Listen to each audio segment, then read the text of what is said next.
Video को and तक देखने के बाद आपको पढ़ाई लिखाई करने में और ज़्यादा मन करने लग जाएगा कि अब मुझे सरकारी नौकरी तो चाहिए ही चाहिए है। जैसे कि आप लोगों को पता है, हमारी गवर्नमेंट ने अनाउंस कर दिया है आने वाला है। एसएससी में अगर आप जूनियर इंजीनियर के तौर पर ज्वाइन करते हैं तो आपकी कितनी सैलरी एक्सपेक्टेड हो सकती है। Hi, I hope you people are doing perfectly fine. और आज इस वीडियो में हम बात करने वाले हैं एक ऐसे टॉपिक के ऊपर जिसको देख करके हार्डली ये वीडियो 5 से 10 मिनट का होने वाला है, पर इस वीडियो को एंड तक देखने के बाद आपको पढ़ाई लिखाई करने में और ज्यादा मन करने लग जाएगा और ज्यादा दिल करने लग जाएगा। यदि अभी तक में आप ये सोच रहे थे मैं कल पढ़ लूंगा, परसों पढ़ लूंगा, लेकिन इस वीडियो को देखने के बाद आपको लगेगा कि अब मुझे सरकारी नौकरी तो चाहिए ही चाहिए है, अब तो मैं पढ़ ही लूं। तो जैसे कि आप लोगों को पता है, हमारी गवर्नमेंट ने अनाउंस कर दिया है दैट 8th पे कमीशन आने वाला है। तो 8th पे कमीशन के बाद आपकी सैलरी कितनी हो जाएगी।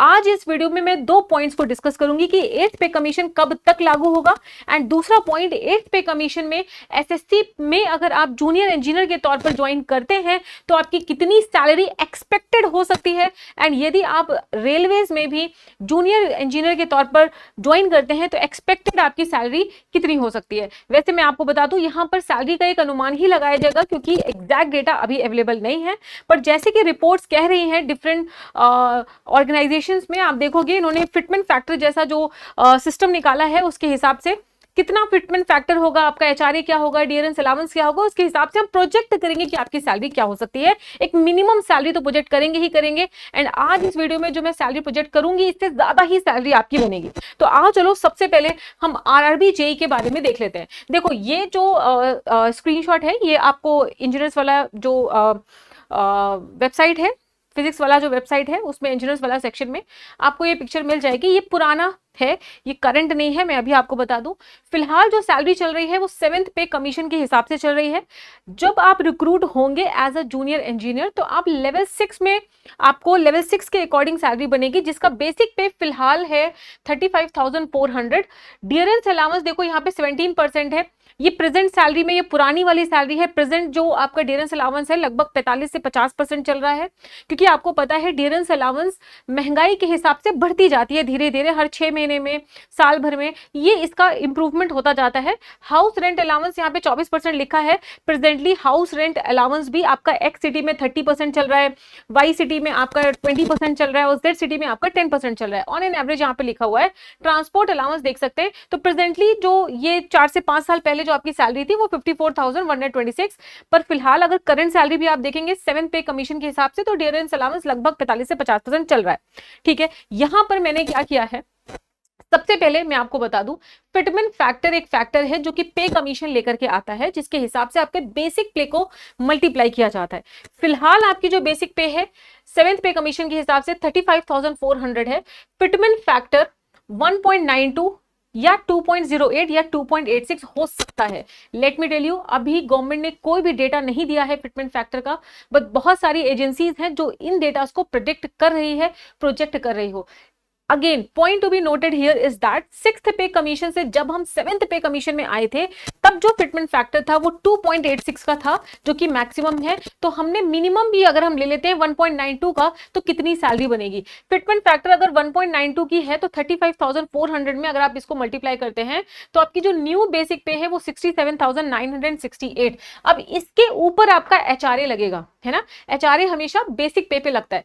तो let me tell you again, X city में 30% एचआरए प्रेजेंटली चल रहा है, वाई सिटी में 20%, जेड सिटी में 10%। तो यहां पर मैंने 24 या 25% एवरेज मान लिया है, क्योंकि एक्स वाई जेड सिटीज के लिए अलग अलग नहीं निकाला है, तो मैंने एक एवरेज करके डेटा आपको दिया है। तो आपका जो एचआरए है 16,312 आएगा, मतलब 24% को अगर मैंने 67968 से मल्टीप्लाई कर दिया। डियरेंस अलाउंस डियर हमेशा ही 0 हो जाता है। जब भी पे कमीशन आते हैं तो डियरेंस अलाउंस 0 से स्टार्ट होता है, फिर धीरे धीरे बढ़ता जाता है। तो प्रेजेंटली जो मैंने सैलरी निकाली है उसमें डियरेंस अलाउंस को 0 ले लिया है, ट्रांसपोर्ट अलाउंस यही पुराना वाला डाल दिया है, इससे ज्यादा ही होगा। तो मिनिमम आपकी 88,493 सैलरी बनेगी ही बनेगी, इससे ज्यादा ही बनेगी। ये मैंने मिनिमम प्रोजेक्ट किया है। अगेन लेट मी क्लेरिफाई, ये बस एक प्रोजेक्शन है, इससे ज्यादा ही सैलरी बनेगी। इतना मोटिवेशन, देखो ये वीडियो आपके मोटिवेशन के लिए है, ताकि आप मोटिवेट हो जाएं और पढ़ाई लिखाई करने लग जाएं और आपको ये लगने लग जाए कि हाँ, गवर्नमेंट तैयारी करने पे मुझे बहुत ज्यादा अच्छी लाइफ, या आप कह सकते हो लाइफ का प्रोजेक्शन आपका अच्छा होने वाला है। इसी तरीके से अगर फिटमेंट फैक्टर आपका 2.08 हुआ तो इसमें आप बेसिक पे में जब मल्टीप्लाई करेंगे तो 73,632 आपका बेसिक पे बन जाएगा। इस पे आपका एचआरए लगेगा जो कि 24% का है, और डियरेंस अलाउंस जीरो ले लिया, टीए आपका नॉर्मल जनरल ले लिया तो 95,515 आपकी सैलरी बनेगी।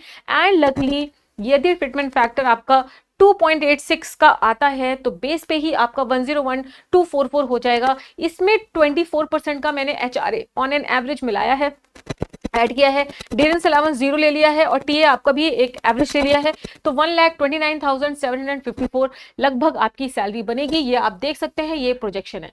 नेक्स्ट, अगर हम एसएससी जेई की सैलरी के बारे में बात करें, प्रेजेंटली 7th पे कमीशन के हिसाब से जो आपका बेसिक पे है वो 35,400 ही है, राइट। और आपका एचआरए जो XYZ सिटी में आप देखोगे 30, 20, 10 है, ये काफी पुराना डेटा है इसलिए यहां पर ऐसा दिख रहा है। प्रेजेंटली यहां पर 30%, 10% और 20% और 10% है। मैंने यहाँ पे ऑन एन एवरेज लिया है। बाकी आपका ट्रैवल अलाउंस तो देखो वेरी करता रहता है सिटी से, तो ट्रैवल अलाउंस भी वेरी करता है। देखो ये जो सैलरी होती है इसमें और भी बहुत सारी चीजें, फैक्टर्स जो है ऐड होते हैं, लेकिन बेसिक पे अगर 1.92 फिटमेंट फैक्टर रहता है, यहाँ पर भी 67,968। डियरेंस अलाउंस को मैंने जीरो लिया है, एचआरए को यहाँ पे 24% ले लिया है क्योंकि XYZ के लिए अलग अलग मैंने नहीं निकाला है, तो 87,880 ऑन एन एवरेज आपकी सैलरी बनेगी। XYZ अगर आप देख लो, एक्स वाली सिटी में इससे थोड़ा ज्यादा होगा, वाई में इतना ही होगा, जेड में लगभग इससे थोड़ा सा कम। लेट मी टेल यू, इसमें और भी अलाउंसेस ऐड होते हैं, इससे ज्यादा ही होने वाली है। यहां पर मोटिवेशन बताना एज वेल एज आपको मोटिवेट करना कि भैया इतनी सैलरी तो मिनिमम होनी ही होनी है। आप देख सकते हो अगर 2.08 होता है तो 73,632 रुपीज आपका ये बेसिक पे बन जाएगा। अगेन एचआरए मैंने ऑन एन एवरेज 24-25% लिया है, डीए को जीरो कर दिया है, टीए जो है डाल दिया है, और यहाँ पे 94,903। एंड अगर फिटमेंट फैक्टर 2.86 हुआ, जैसे कि 6 पे कमीशन से 7 पे कमीशन में आने पर हुआ था, तो फिर आपकी सैलरी पूरा कैलकुलेशन करके 1,29,142 हो जाएगी। डिस्क्लेमर मैं पहले ही डाल देती हूँ यहाँ पर, ये एक प्रोजेक्शन है सैलरी का। अभी गवर्नमेंट ने बहुत सारा डेटा नहीं दिया है फिटमेंट फैक्टर का, बट येस डियरेंस अलाउंस जो है वो आपका जीरो से ही स्टार्ट होगा। एचआरए जो है वो आपका 30-20-10 है, उसके हिसाब से इतना मिनिमम तो देखो आना ही आना है, इतना मिनिमम तो देखो आना ही आना है। एंड ये इनफ मोटिवेशन है आपको मोटिवेट रखने के लिए, पूरा लॉन्ग ईयर प्रिपरेशन करने के लिए कि यस मुझे सेलेक्ट होना है, सरकारी इंजीनियर बनना है। एंड यस अगर आप मेहनत करते हैं तो बुलंदियों को छूने में ज्यादा समय नहीं लगेगा। Thank you so much. पढ़ाई लिखाई करते रहिए, मस्त रहिए, खुश रहिए, एंड जल्द से जल्द ऑफिसर बन जाइए। Thank you so much.